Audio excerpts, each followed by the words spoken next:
happy. I hope you are just over there loving yourself just the way that you are, not thinking about the things that you could do that would be better, not putting yourself down because you're not good enough, but having actual self-worth in yourself. Yes, I am Selena Faye, your midlife guru, coach, friend, whatever you want to call me. I'm here to talk about all things midlife, and today I want to talk about your self-worth and how you can strengthen it, see where you're at, and ways that you can strengthen it. So there's a difference in self-worth and esteem. They coincide and they're used interchangeable a lot of times in life, but there is a little bit of a difference and kind of hard to explain. I'm going to try my best to explain it. So your self-esteem is what you think and you believe about yourself. So I think I'm pretty. I believe that I'm a smart person.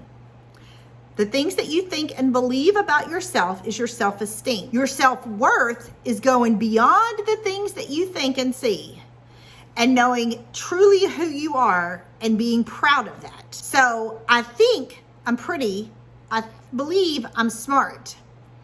But my self-worth is knowing that regardless of my looks and regardless of my smarts, my education, I am who I am.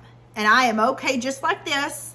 And I don't have to change anything for anybody. And I'm great just the way that I am. So I hope that explains it. It's a little complex and it's very, very close together. So your self-worth is not dependent upon what you have accomplished in life, what you have done with yourself. Some of the most successful people in life do not think good about themselves because they don't have the self-worth. Their self-esteem, they might be cocky. They might walk around presenting they have all this confidence and that they're all this greatness, but truly their self-worth, who they are, they're so confused on. They're so misplaced because they're so focused on their accomplishments. Does that make sense? Okay, so knowing who you are, knowing your strengths, your weaknesses, where you stand in life, holding firm to those things, that makes your self-worth. And it's so important to realize who you are in the world. And who you are changes based on things that we experience throughout our lives. The way you felt as a kid was probably influenced by what your parents' values and thoughts and stuff like that was. How you've changed yourself, the way that you've been an adult has had a huge impact on your self-worth and what you value and what is important to you and how you feel and think and all that kind of stuff. It's all kind of interchangeable and goes together. So it's so important, first of all, to figure out who the heck you are. I can help you with that because I truly, truly struggled with that for a long time. I took all the therapy, all the work that I've done, and I've combined it into the Journey to Finding Yourself. The link is down below in the description. Go check it out. Email me questions. Comment down here questions you have for me. It is me providing you the ability to take a deep dive into yourself and figure out what your strengths are, your weaknesses, your core values, your ethics, your skills, your dreams, your goals, all that kind of stuff. So you have a complete understanding in who you are and where you stand. And that is going to give you the self-worth that you need to move forward in life. I'm going to talk to you today about 3 other things that you can do that is going to help you. The first one is taking a good look at yourself. Like, are you happy with what you see? Are you happy with where your life is right now? I'm personally not happy with my physical fitness. I'm not. I've had a lot of medical issues that have made my physical fitness not be as what I would like it to be.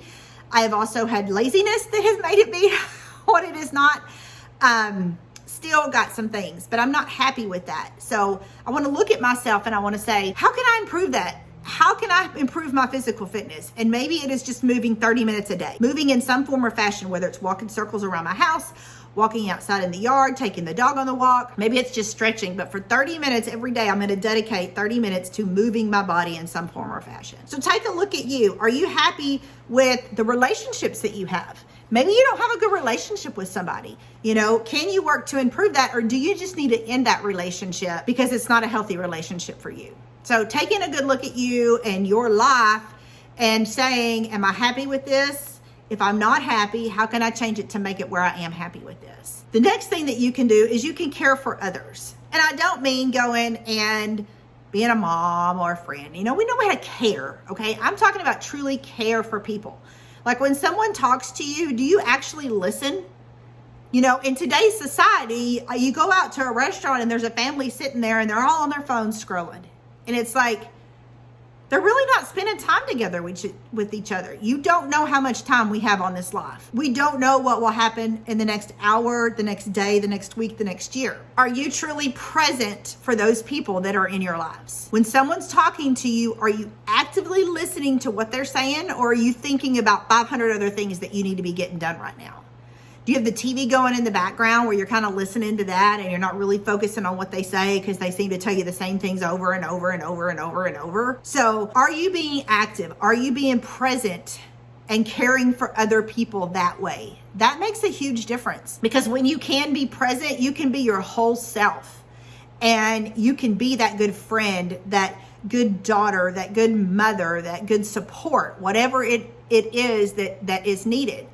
And the last thing I want to talk to you is adding value to people's lives. And this one is so simple, but so hard sometimes. But by adding value to someone else's life, you are bringing value to yours, because it is going to make you you're emotionally going to feel better about yourself and have pride in yourself and joy in your heart, and that is going to increase your self-worth. So when I started working as a nurse in the hospital, there were these signs all over the hospital that said Rule 10/5.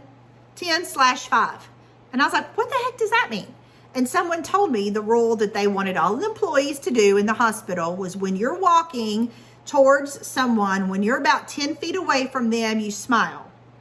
And then when you're about 5 feet away from them, you say hello. And this is something that I know some big guru came up with at some point in time, but it makes a difference. And I've tried to practice that my whole life since I learned about that. So I'm walking and I'm going to give you a smile. And what usually happens is that person smiles back, and that puts a little joy in my heart. And then when I say hello and they actually say hello back, that makes me even happier. And I think to myself, you know what? They may be having a crappy day, and this may be the only moment that they have a smile on their face, and I was the one that was able to provide that. And that gives me a lot of self-worth. That makes me feel good about myself. That makes me know that I'm making a difference, and a difference that's so small as a smile. And you would be surprised how many people these days, they usually will return a smile, but they usually don't say hi back. And that's so sad. This world is just so caught up with so much stuff. So being present in your life and the lives of others is so important. Here's another example. Maybe your friend puts a post on social media that says they're having a really bad day. Please pray for them and their family. And then they've got 100 comments in the bottom. Prayers for you, emojis, all those kinds of things. You could easily put a comment on there thinking about you, sending you hugs, an emoji of the prayer sign, a smiley face, whatever. But instead, you add more value to your friend's life by picking up the phone and calling them. Maybe you just send them a text, because a lot of people text now, but maybe you pick up the phone and say, hey, I saw your post on social media. Are you okay? I want you to know that I'm here for you no matter what you're going through. They're going to remember that more than they're going to remember the little emoji that you put on there that 100 other people did, right? That's going to mean so much more to them. That is adding value to your friendship with that person. It is adding value to that other person's life. Maybe they don't want to talk about it, and that's okay. But you've let them know that you're here and you're present and you're available for them for whatever that they need. So practice your self-worth. Have self-worth. Increase your self-worth by taking a good look at yourself and figuring, am I happy with this? If not, how can I change it? Secondly, you're going to care for other people. You're going to be active. You're going to be present in your life and those that you love and that matter to you's life. And thirdly, you're going to add value to people's lives. Whether that you know them or not, just adding value with something as simple as a smile will go a million miles. And until next time, love ya.